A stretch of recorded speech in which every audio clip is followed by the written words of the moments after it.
Monsieur, bonjour et bienvenue dans ce JT que nous démarrons en Algérie. Les Sénégalais attaqués au cocktail Molotov et au couteau. Terrible nouvelle de la part de Horizon Sans Frontières. Les Sénégalais, tous candidats à l'immigration irrégulière, ont été agressés par des hommes armés. Parmi les victimes, Mohamed, un jeune originaire de Vélingara, gravement brûlé. Son pronostic vital serait en jeu, selon l'un des étudiants porte-parole des immigrés en détresse dans le désert. C'est avec la TFM. Nous étions en route pour l'Europe via l'Algérie, mais une fois en Algérie, on nous a refoulés vers Assamata au Niger. Nous lançons un appel aux autorités pour leur dire que des jeunes Sénégalais sont bloqués entre Arlit, Agadez et Niamey. Présentement, nous avons un cas d'urgence. Des Sénégalais ont été agressés au cocktail Molotov en Algérie avec la complicité des policiers algériens. Les Algériens nous emprisonnent avant de nous déporter en plein désert. Nous sollicitons l'intervention des autorités en urgence pour aider ces compatriotes qui se trouvent dans un état très grave. Et puis avec la ITV, les chauffeurs de taxi crient le ras-le-bol pour dénoncer notamment la présence des transports irréguliers. Ils invitent à la tutelle, à la régulation du secteur du transport. Le syndicat démocratique des chauffeurs de taxi du Sénégal était hier dans les rues. Plus de précisions, c'est avec Khadija Ndagdiouf. Le syndicat démocratique des chauffeurs de taxi du Sénégal a déroulé ce dimanche son premier plan d'action. Il déplore un secteur en déclin. Le motif de ces grèves est que notre métier commence à sombrer aujourd'hui à cause de l'illégalité qui est tolérée. Nous n'avons pas de plan de carrière. Nous, les chauffeurs de taxi, nous ne sommes pas embauchés, ne bénéficions même pas des bourses de sécurité sociale.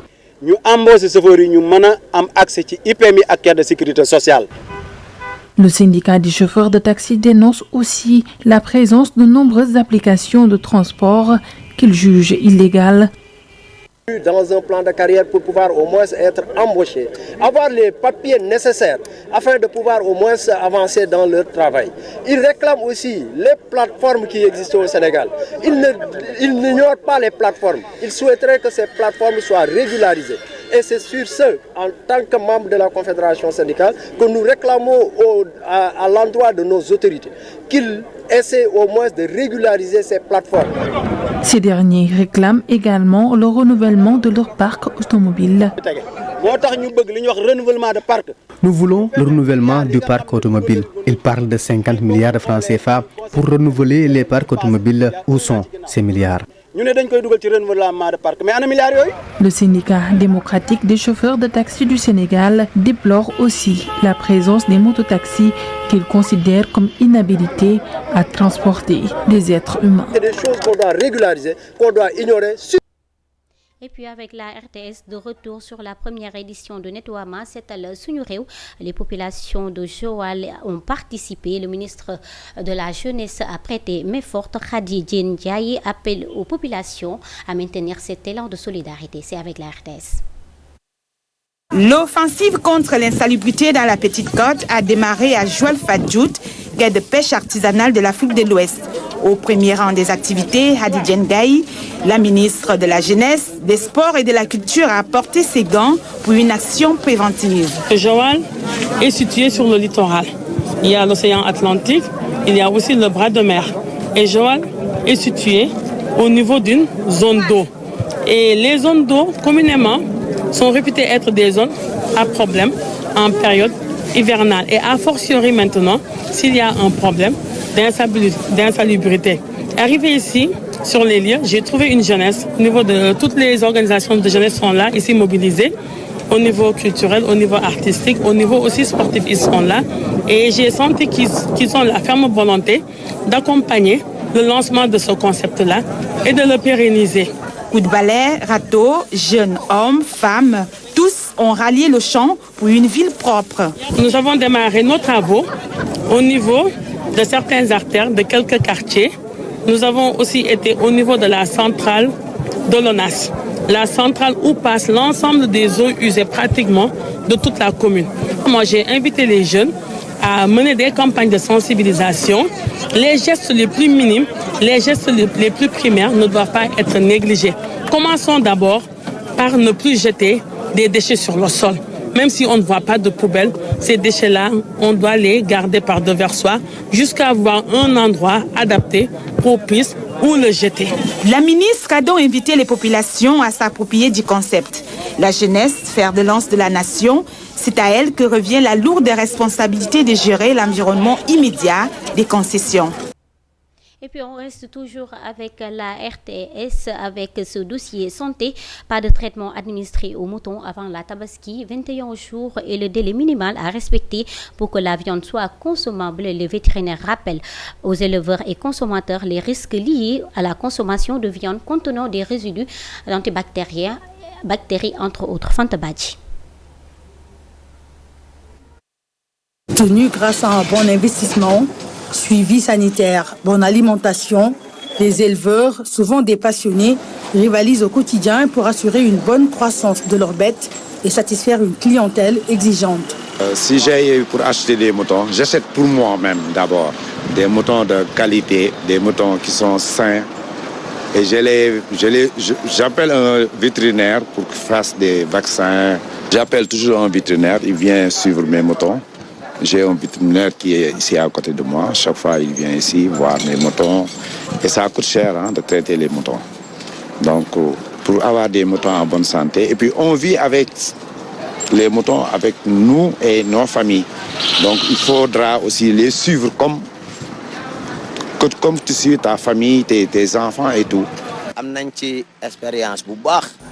J'ai 23 ans et depuis mon enfance, j'élève des moutons. J'ai une grande expérience de la filière. C'est pour cela que je fais suivre mes bêtes par un vétérinaire. Côté alimentation aussi, ils ont un régime varié. Je les nourris au foin et au jarga. Je ne leur donne jamais des aliments mélangés à du carton ou des restes de repas. Un bon mouton à la viande tendre, c'est l'idéal. Cependant, sa consommation obéit à des règles sanitaires strictes. Nous ne faisons pas que vendre des moutons, nous en consommons aussi. Donc, ce que nous faisons, c'est pour nous-mêmes d'abord. Tout éleveur digne de ce nom doit savoir qu'on n'administre pas de soins en période de Tabaski. Ça, c'est basique. D'ici à la Tabaski, on fait rien. On met pas de médicaments, ni des vaccins, ni rien. C'est juste les nourrir. Quand un mouton est malade, c'est automatique, le vétérinaire va venir voir. Je lui pose la question, parce que c'est un mouton de Tabaski. S'il ne peut pas passer à la Tabaski, je le fais monter en haut. Et c'est bon, il le traite. C'est tout. Les vétérinaires rappellent aux éleveurs que les antibiotiques et autres antibactériens agissent sur les animaux et il y a un délai d'attente à respecter au risque de compromettre la santé du consommateur. Actuellement, au Sénégal, on a pu remarquer dans des études, on montrait qu'au niveau de la viande vendue sur le marché, on avait 51% de présence de résidus d'antibiotiques. Et ça, le problème, c'est par rapport, ça crée des allergies, ça crée des cancers au niveau de la population. Le conseil qu'on peut donner aux éleveurs, c'est le respect des délais d'attente. Et le respect des délais d'attente est variable en fonction de la molécule qui est utilisée. Donc il n'y a pas un délai fixe. Par exemple, pour certaines molécules telles que la spiramycine, on peut aller jusqu'à 75 jours de délai d'attente. Donc du coup, on ne peut pas se dire, bon, parce qu'on a donné une molécule telle que, je dis n'importe quoi, une amoxicilline, où on a un délai d'attente qui peut aller jusqu'à 8 jours, qu'on va prendre cela comme barème de référence. Donc le délai d'attente va dépendre de la molécule qu'on va administrer. Et ça, eux, les éleveurs, la plupart du temps, ils n'ont pas cette notion. Ils savent juste que quand on injecte un produit, on doit attendre un temps, mais quelle est la durée, quel est ce délai, ils n'arrivent pas à faire cette différence. C'est pour cela qu'on va les inviter, à la porte de la Tabaski, d'arrêter tout traitement. Ils sont nombreux à investir la filière et ils sont avant tout consommateurs.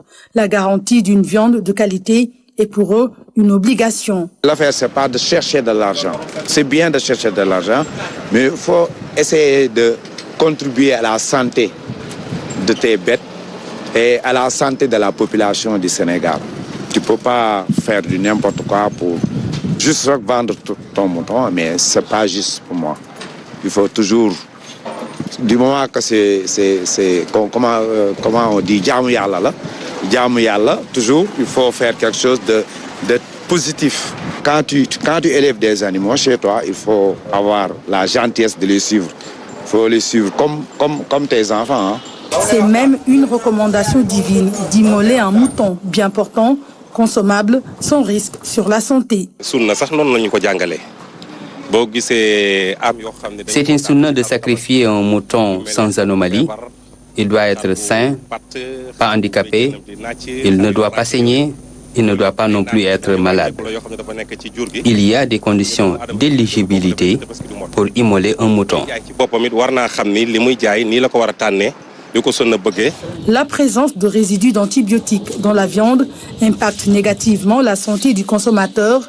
Au Sénégal, un contrôle sanitaire est effectué sur la viande destinée à la consommation nationale. Un contrôle pas étendu aux éleveurs. Merci à Fanta Badji, c'est cette page santé qui met fin au JT des JT. Retrouvez-moi à 12h dans votre blog d'information Midi King. Pendant ce temps, Moulay Mboup sera sur place dans Ribari, ce sera à 11h. À tout à l'heure.